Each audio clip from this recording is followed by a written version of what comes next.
In lockdown, have you gained weight or got fit?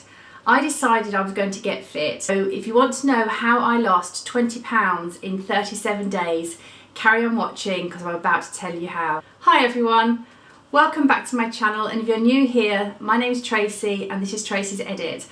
I share everything here that's to do with beauty, hair, fashion and lifestyle, hoping to inspire ladies 40 plus.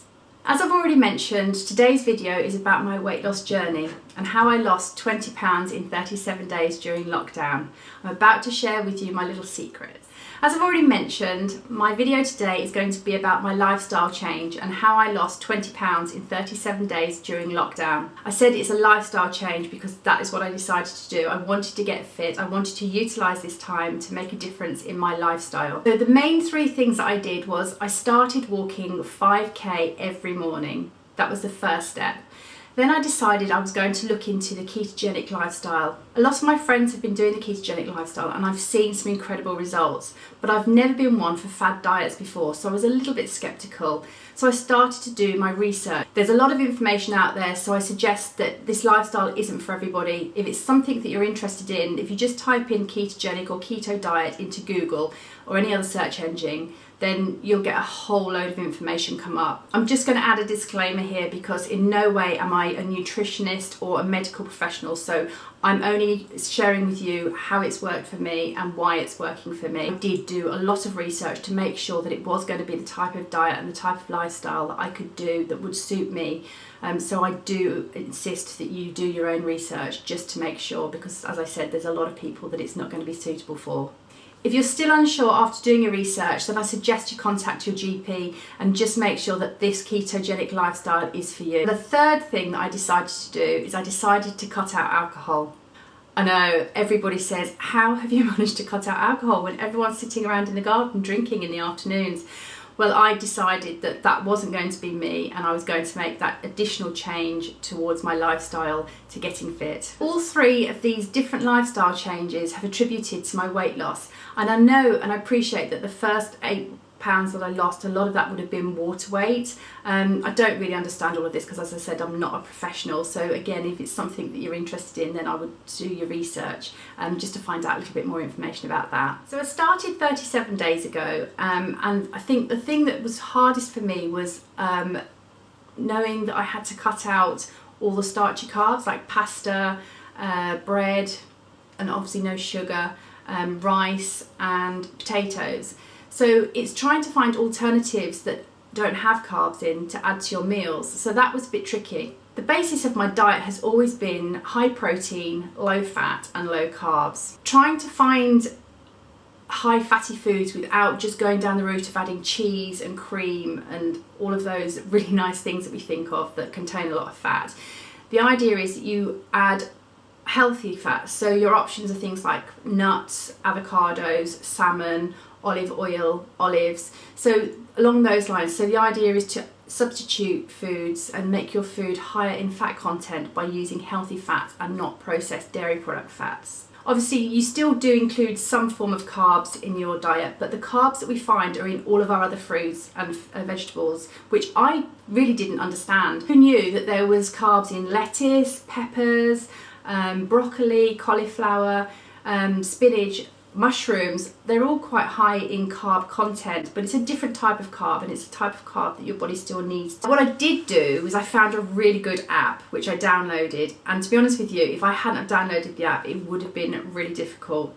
The app has made things so much easier for me to control what I'm eating and to know what is in the different types of food groups, because there's so many things in the different types of food groups that you really don't understand.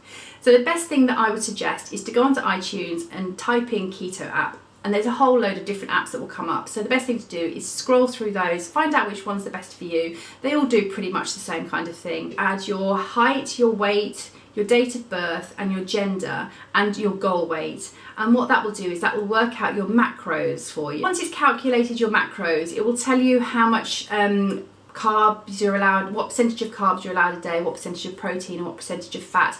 And it also calculates the percentage of the amount of calories that you're allowed to eat. Although we're not doing a calorie controlled diet, it's still important that you're not going over your allocated calories on a daily basis. How the macros are calculated are all to do with your weight, your goal weight, your age, and how active you are as well. So if you're not doing any exercise, then it's going to be slightly different to people that are doing a lot more exercise. So what my macros aren't going to be the same for everybody. So that's why it's really important that you work out exactly how much your own macros are.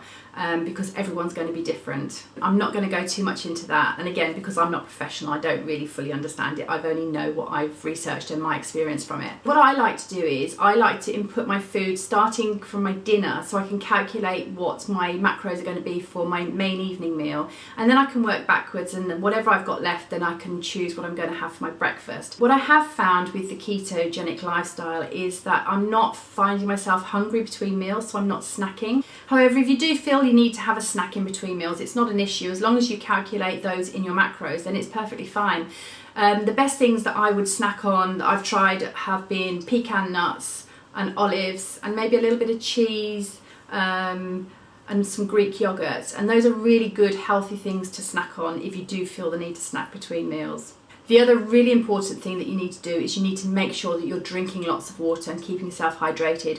I tend to drink, and I always have done anyway, but I tend to drink between 2 and 3 litres of water a day. And this is keeping me hydrated, and it's really helping you to lose weight. Water is a really key factor. So now we've got all of that out of the way, I'm going to share with you my experience.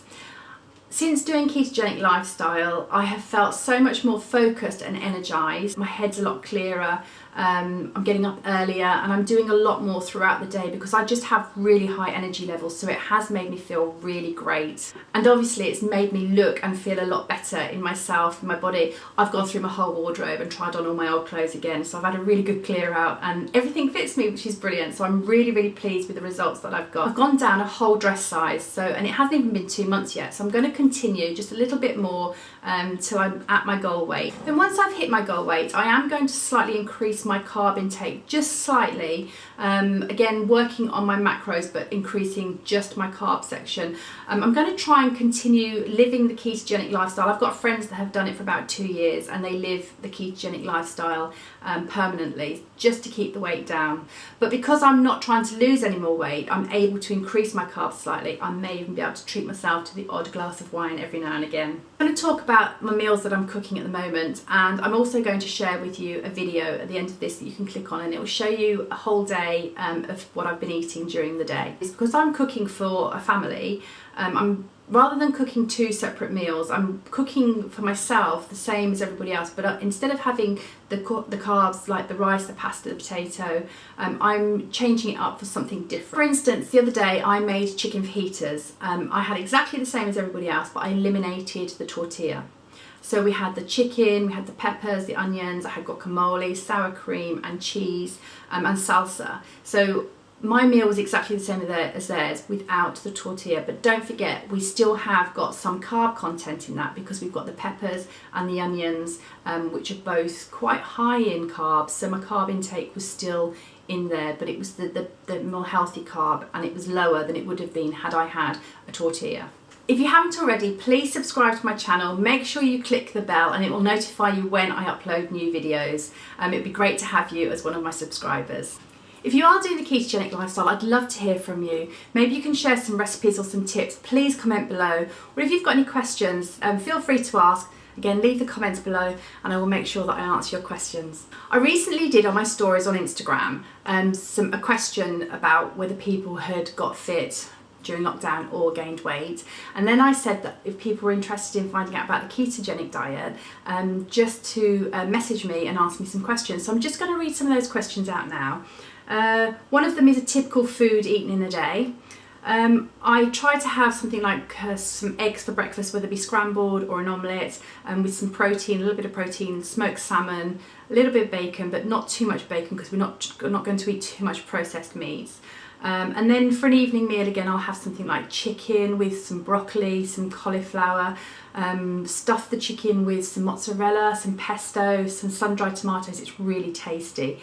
So that's the kind of thing that I would eat during a day. I also eat quite a lot of salmon, so we have some maybe poached salmon or some oven-baked salmon with some vegetables for evening meals. And even if for the morning you can have some pecan nuts with some raspberries and some Greek yogurt, that's a really tasty breakfast to have. The next question I had was, boredom makes me eat as I'm a shift worker, so what would you suggest for snacks? Well, as I said earlier, things like olives and pecan nuts, maybe a bit of Greek yogurt with some raspberries in. Raspberries are a really good fruit to have. Berries are really good because they're lower in carbs. I have found that raspberries are the lowest, so they're probably the better ones that I would recommend. Strawberries are a little bit higher, which means you have less strawberries, but that type of thing to snack on, so healthy snacks as opposed to just trying to eat wedges of cheese or bits and pieces like that.